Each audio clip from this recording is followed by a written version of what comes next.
ในนั่นมากินข้าวตอนเช้ามันไปอยู่บ่ได้ให้เนาะท่านหมอ บ่ เนาะ ได้ให้เลยเขตบ่ได้ยากเขตสิให้ว่าปัดด้านหมู่ยมโซโตประเทศจังบ่ได้ว่าจะโปกจำแล้วมันกลับมาก็จะเอาบอกเอาคือเก่าเกิดมันมามันมา อ๋อคำว่ามาอยู่น้ำบ่ เอาเป็นว่าเปลี่ยนแปลงเอา คำที่มาอยู่น้ำนี่คำว่าไปก็ให้บอกไปให้ล่ามาให้ครอบเนาะ โดยหนึ่งมาลักสองมาหลักมอยตัวเราอยู่น้ำได้เอาหลักกับตัวนี่ย้อมอยู่น้ำบ่ได้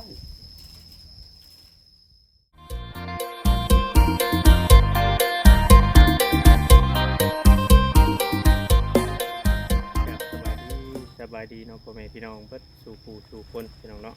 เปิดหมอกสบอนว่าจะเป็นพี่น้องทางฝั่งลาวเนาะครับสวัสดีพี่น้องทางฝั่งไทยคนหนึ่งพอกับช่อง YouTube ของเรายังใจกันด้วยเพียงเนาะอีกคือเก่าคือเดิมพี่น้องเนาะเพิ่มเติมกับกับเข้ามาทางบ้านทางเรือนของการหมอพี่น้องเนาะหลังจากที่ว่าทางเบาลันเพิ่นได้ออกไปตั้งแต่เมื่อวานเมื่อก่อนนะพี่น้องทางมาเวียงเข้ามาแล้วเมื่อวานถามทานหมอเนาะเรื่องราวก็ทุกวันเนี่ยพี่น้องนะเขาให้กำลังใจทางของการต้องคายแล้วก็เข้ามาอัปเดตหรือว่ามาเวียนเข้ามาต่างคนต่างบ่นั่นเพราะว่าทั้งคือทั้งบ่ลันนี่ก็เราเป็นคนที่เงียบๆนะพี่น้องเป็นคนที่บอกคอยปะคอยเว้าเป็นคนที่ว่าที่เก็บกดในเรื่องในใจนะพี่น้องเพราะว่าน้องสองคนเราก็ปวดหัวแหละในนั้นประเด็นแหละทางหมอเราอยู่ของเราเนาะพี่เนาะเพราะว่าหมู่มาใช้อยู่แหละเอาชีวาให้เราก็บ่ได้เนาะพี่เนาะแต่ว่าหลักๆแล้วก็ตามที่ FC เพิ่นเห็นนี่ก็คือว่าทางหลานของทานหมอนี่อาจจะเว้าให้ทางเบาลันเนาะพี่เนาะที่บอกให้เราแหละเรียกว่าเฮ็ดให้ทั้งเงินเรานำบกล้าอยู่น้ำทานหมอมาเพียงเนาะหลายมุมมองในกับมีแต่ว่าปล่อยทานหมออยู่คนเดียวเพื่อนพี่น้องเนาะได้ก็มาบอกกับFTเบิดทุกคนพี่น้องเนาะขอมาให้กำลังใจฝากความคิดว่าถึงไปถึงเบิดทุกคนนั่นแหละเพราะว่าทางหมอเวียงเองก็ไปเยี่ยมเบิดทุกบ้านครับพี่น้องทุกบ้านก็เริ่ม6 เดือนพี่น้องเนาะตอนที่ว่า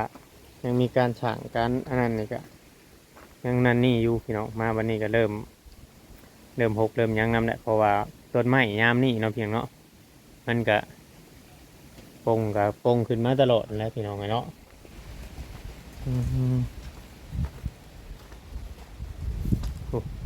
ทางท่านหมอเป็นอย่างเด้ทางท่านหมอหลายคนมาอยู่น้ำไม้บ่ท่านหมอโอ้สบายดีเด้อมาแต่น้าแล้วเพิ่นมาใหญ่มาพี่แล้วง่วงมาเพิ่นนี่แท้ๆแล้วเนี่ยเบิ่งคนมีแต่คนมาหาเนี่ยหลอกได้มาตามภาษาป่าแต่นี่มีแต่คนถามหาเฮ็ดกินยังแค่ไก่แกงไก่บ่ไก่ชวนเพิ่นกินแกงไก่ชูเพิ่นกินผมนี่มันจะเป็นอย่างกินไม่ได้กินแต่มีเนี่ยว่าโยเปลี่ยนอาหารแน่เนาะเปลี่ยนอาหารนี่อยากลาบชิ้นบอกเพิ่นก็ว่าเว้ยหามาให้แล้วก็อะไรยังกินได้กินบ่ได้เลยลำเพิ่นเอามะม่วงมาให้มะม่วงลายปีนี้เนาะหลายเลยมะม่วงใหญ่อันนี้ก็ว่าเอายัดใส่ถุงกว่ามะม่วงนี่เป็นกระเช้าอยู่ทงอีกอยู่ทงก็มีอีกนี่แล้วก็ยัดใส่ยัดใส่เอาให้กินนะลูกอ่ะไปบ่ได้ใส่ไว้เนาะก็แน่มีนะแนวกินน่ะงูมาให้หันบ่ได้กินงูก็มาให้บ่ได้กินคือว่าแน่ไปบ่ได้แหละ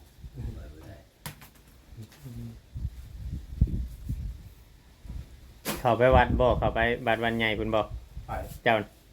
บ่ได้เข้าบ่มื้อนั้นบ่ได้เข้ามานี่เลยได้ๆแล้วเข้าพอสิบ่เข้านี่สิให้เพิ่นจูดโฉดนี้ จูดระเบิดแล้วกันมีเศษสิให้ไปขุดปลูกทั่วนี้ไว้ เอ้ามันบ่แห้งโพดบ่ทานหมอ บ่แห้งดอก ฮะ บ่แห้ง ยันว่ายันมันปิวจะเฮือนใช่หยัง บ่แห้ง อันนี้ยันที่มันใหม่นะ ฮะ นี่ บ่แห้งบ่แห้ง เองเหรอ ใหม่ดอกทางใหม่น่ะ เด็กผู้หญิง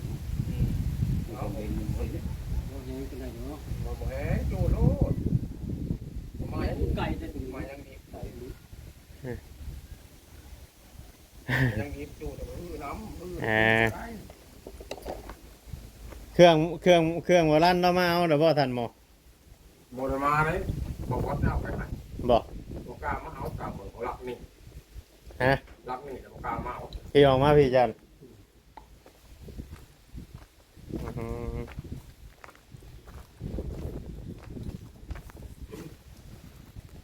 บ่บอสเขามาเอาเนาะ โดย อืม บอกบอสบอกบุรีแล้วคน เขามาวานนี่บ่ โดยเขาน้อยนี่แล้วเก็บให้เจ้ามันก็เก็บให้ไปเลยเนาะโดยว่าให้ไปเลย เอาไปแต่วานนี่เนาะ โดย บ่จ้อยมาบ่เหมือน มา ตั้งอันบ่รันนั่นเราบ่ได้อันเขามา หมอ สิบ่กล้าเขามาเอาบอกคือว่าจังไดเนาะ เมื่อรักนี่แต่บอกว่าเขามาเอาเป็นว่าให้แบบจักได้นั่นมากินข้าวตอนเช้าเลยไปอยู่ หางบ่ได้ให้เนาะท่านหมอ ก็ เนาะ ได้ให้ในเขตบริญญาเขตจะให้ว่าปัดด้านมูยมโตโตประเทศอย่างบ่ได้ว่า อืม จะโปกจ อืม ำแล้วมันกล้ามาก็จะเอาบอกเอาคือเก้าเกิดมันมามา โอ้คำว่ามาอยู่น้ำนั่นบ่ เอาเป็นว่าเปลี่ยนแปลงเอา คำสิมาอยู่น้ำนี่คำว่าไปก็ให้บอกไปให้ล่าไม้ครอบเนาะ โดยหนึ่งมาลักสองมาหลับมอยตัวเราอยู่น้ำได้ อืม เอาหลักกับตัวนี่ย้อมอยู่น้ำบ่ได้ อืม ว่าผัดมาอยู่น้ำมันจะอยู่ก็สิเป็นปีรันนี่พอดีมันสิเปิ้ลนั้นแต่ว่าก็เกิดอีกทีนึงเห็นได้เนาะ เขาว่าแบบว่าคนอื่นมันยังกันบ่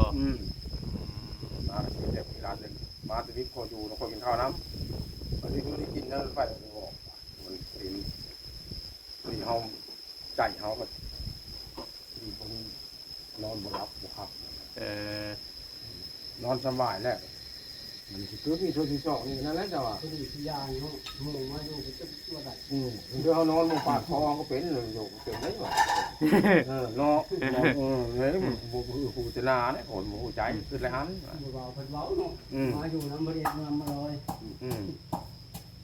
ทั้งเทื่อบัดนั้นสมมุติว่าทั้งเทื่อเฮาเว้านั่นเล็กๆน้อยๆทั้งเทื่อหมู่เก็บกดบ่ยันหมู่ นั่นแหละ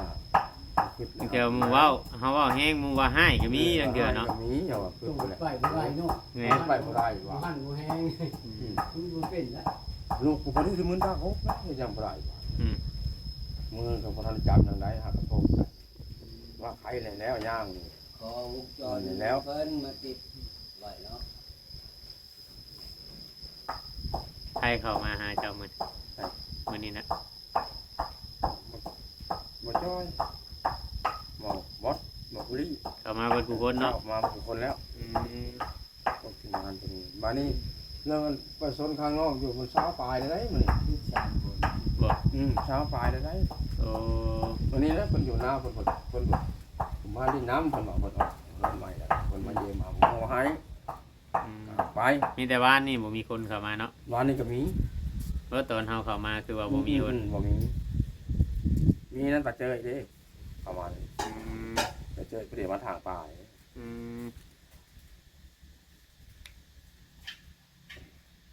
ระวังนะคำจีจูดตัวนั้นก็ยันว่าไฟมันลุกแฮง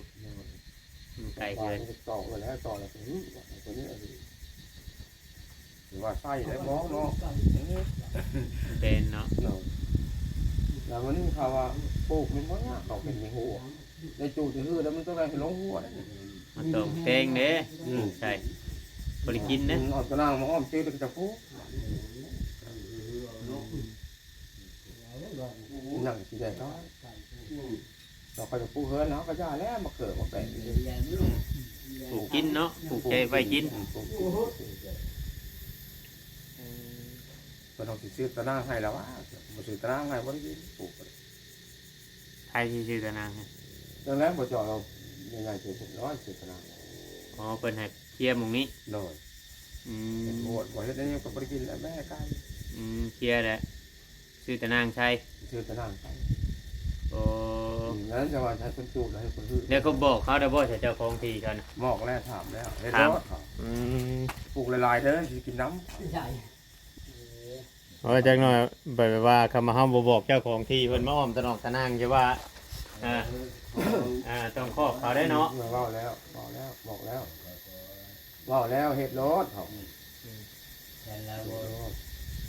ราคาไหนเนาะ เฮ็ดรถ ที่ชั่วเลยที่เอา เฮ็ดรถเป็นมีเงินซื้อเอาเลยซื้อ เนี่ย เนี่ยบ่มีเงิน อืม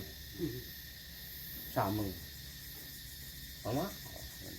อืม มันบ่มีเงิน เดี๋ยวโตกันเลยเนาะท่านหมอเนาะ เอามาเอา30,000 มันเป็นงูนี่บ่ ฮะ เป็นงู นอนเล็กเนาะนี่ครบบ่ได้นะเบิ่งนั่นแล้วนี่ครบเบิดผมบ่ได้เอาออกเป็นโถงเลยออกเป็นโถงเวลาเฮาบ่อยู่ประจำมันก็เสียก่อน เห็น ฮะ เห็น เบิดบ่ทันหมอ เห็นเพชร คือว่าเขาชื่อมาอยู่หมด คืออันนั้นอยู่นานพุ่นแล้ว มึงรู้หันตรงอย่างนึงใส่เป็นโดบ่บ่ใส่เป็นยาน้ำปีคนนั้นเข้าไปเอาไปแจกกันส่ง มันบ่แซ่บเด้บ่ใช่เป็นนัวเนาะ มาส่งนึงเด้อ ทำไมนี่ ออกมาส่งนึงนั่นก็ซุ้มมาบ่ได้กินเอาเข้าไปไว้ อืม คนเฮาบ่มีแล้วมีผู้ให้ได้อ๋อแบบปืน แค่คือว่าสั่งเตียงอย่างยังนี่ยังบ่เห็นมาบ่ยังบ่ได้เอา น้องบ่แล้วบ่เลยนะนี่ว่าไหนว่าบ่จ้อยนะ นอนผู้เดียวนอนตอนคืนผู้เดียวนอนอยู่นอกนี่คือเก่าบ่บัดนี้ เก้า มีแต่ปิดตัวนี้ไว้สิ มันจะเป็นว่าออกคนน่ะมาอยู่หากินจักต้องเดินเขาใครเขามากินน้ำนอนหลับเลย อืม หลังคนหัวย่านมาทำหมอมาแล้วอ่ะเจ๊อะไรแต่ให้แล้วเอาไปปั่นใช้ก็ได้เลยตามสบายใจเลย ได้อยู่ดอกมันนี่มันเป็นนะเด้อมันค่อยเห็นพุ่นน่ะ โดย ไม่ได้ไปก็ เอาทางไปตัวนั่นนี่บัดหันเฮือนั่นก็เพิ่นก็ หน้ากระแจนั้นส่งไข่เอาแล้วเขาไปไข่ออกไปนั่นเลยกีรันกะมาเขาเอามีให้นอกคนเอาเองเอากระแจไข่ก็ได้ดีโมเป็น อืม อะไรกันมันยังบ่อยู่ลำก็คือว่ามุงบ่อยู่น้ำเมา อืม ต่อไปก็เป็นไล่อาหารตามนี้คนดีจะมาขออยู่แล้วกินข้าวกินน้ำอีกนอนรับเพื่อเลยไปบ่บอกไม่ต้องนะว่าสิน้ำไปบอกก็ไปบ่ได้บอกนี่ไป เป็นชมนี่ แล้วส่งเสี่ยวแล้วขายตัวนี้ยังนักนะ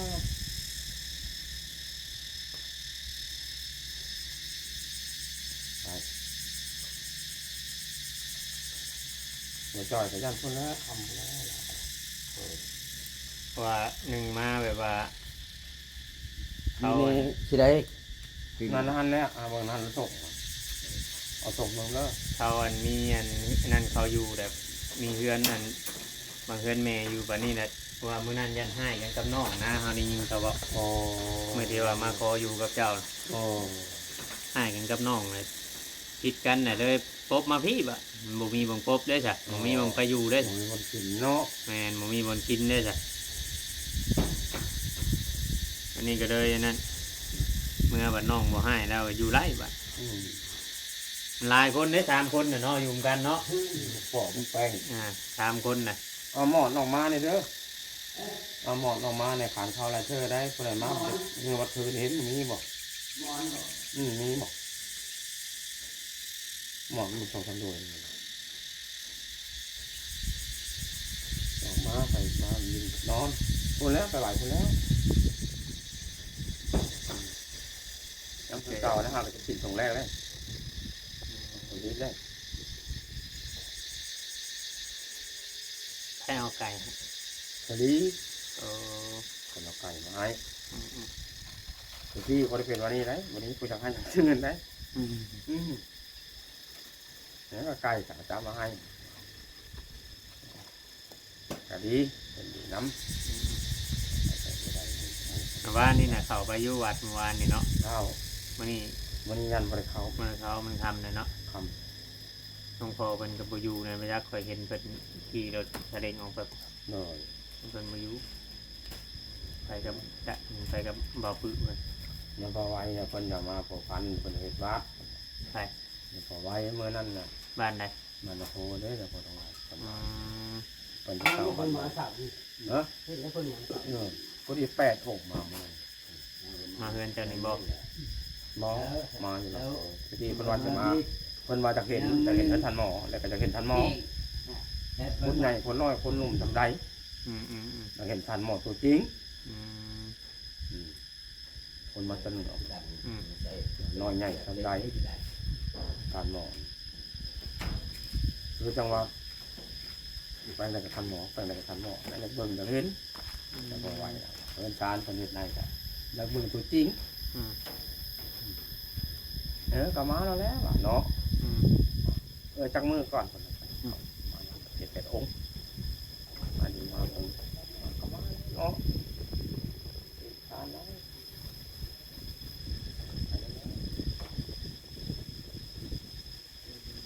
กำเรากลับมานี่เอาคือเก่าเจ้าอะเนาะบ่ได้ว่าหยังดอกเนาะท่านหมอเนาะ บ่ได้ว่าอะไรได้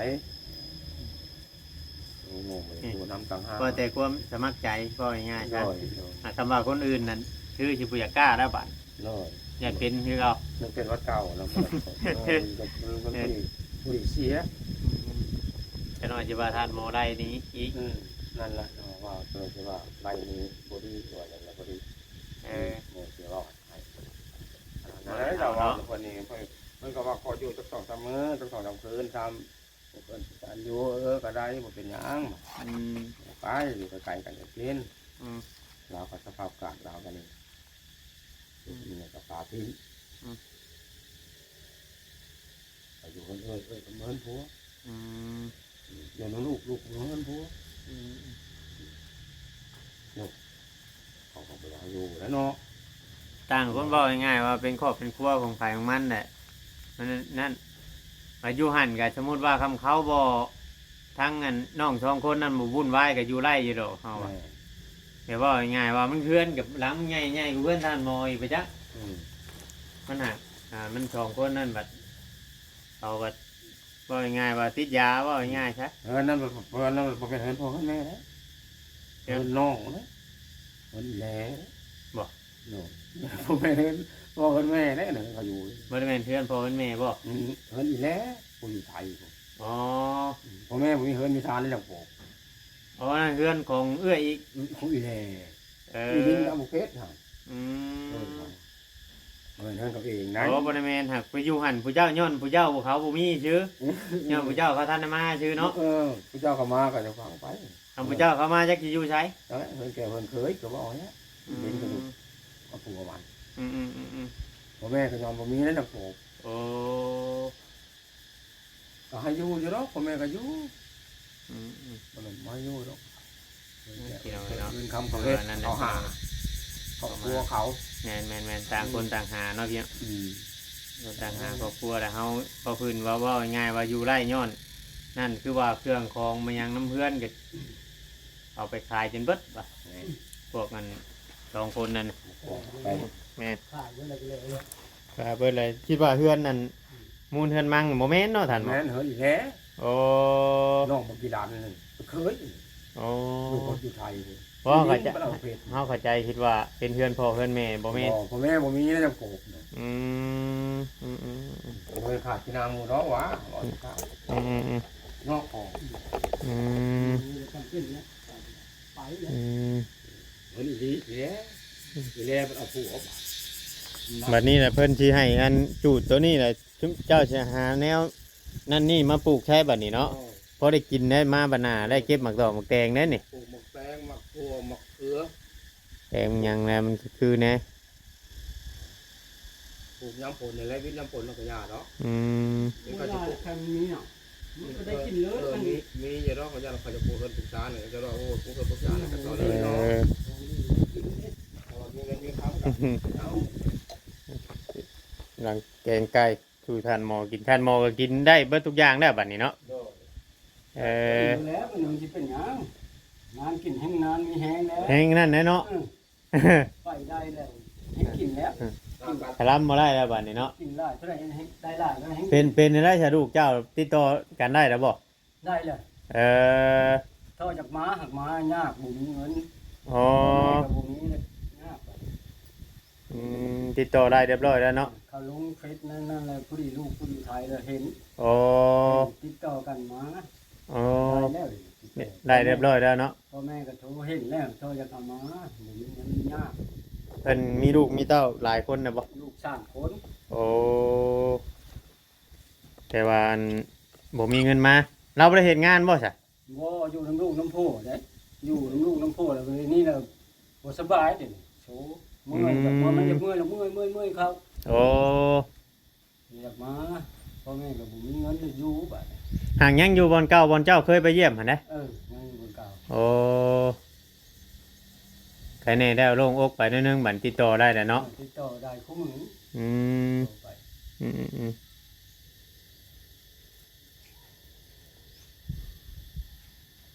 ต่ออยากมาแล้วมันยาก เอายังมาใส่ฉบับ การเจตัน เออ กับชม ใส่แกงไก่ ต่อลูกนึงเอาผู้แล้วตัวเอาผู้แล้ว อ๋อ ส่งมันเลยเอา ดีได้เลยติดต่อกับเพิ่น เป็นซามันนี่คือว่าเป็นเบาสามีเนี่ยคือว่าสิเบาเป็นมะนาว บอก เลยเฮ็ดอย่างแอบนั่นเลยแล้ว แม่นเอาย่างหันย่างนี่อันนั้น เพราะแต่ว่านั่นเลยย่อได้มันย่อครับมันบ่ได้นะ ย่างไปย่าง ค มา รับว่า อ้ายดีแล้ว ไปไก่ผู้ใดอันเยอะ บางหันโอ้ยคนชาเป็นของเงี้ยพ่อแล้วทานหมอนะ นี่บอกว่าแล้ว แล้ว ก็ชาแม่งง่ายได้ทานหมอไอ้บาง กล้าเลย ไปนอนในตารางมัดชาว2 อันให้ขึ้น โอ้ ก็ยังกินบ่ได้ เอาแค่ตักขึ้นย่างลุกขึ้นอันนี้บ่ เนาะ ก็นั้นบ่มีแหงเนาะบ่มีแหง นะนี่นะเดี๋ยวปีใจนะเดี๋ยวออกไปอันเวียก่อนเดี๋ยวจะไม่ได้จะเข้ามานำข่าวบ่จ่อยเด้อได้จะเข้ามาเย็บใหม่สบายดีนะท่านมาพี่น้อง ข้าวน้ำบ่ บอกกินโนดแมนออกให้งานโนดงานด้วยรู้มันจังแข็งแห้งพี่น้องคลิปนี้ก็ประมาณนี้แหละถ้าว่าพี่พลาดกันใดก็ต้องกราบขอโทษขอไฟละลายพี่น้องFC เปิดทุกผู้ทุกคนพี่น้องคลิปนี้ก็ลาไปก่อนพี่น้องอยู่ดีมีแห้งมาทุกผู้ทุกคนพี่น้องเนาะก็กล่าวคำว่าสบายดีเปิดทุกผู้ทุกคนเด้อเนาะ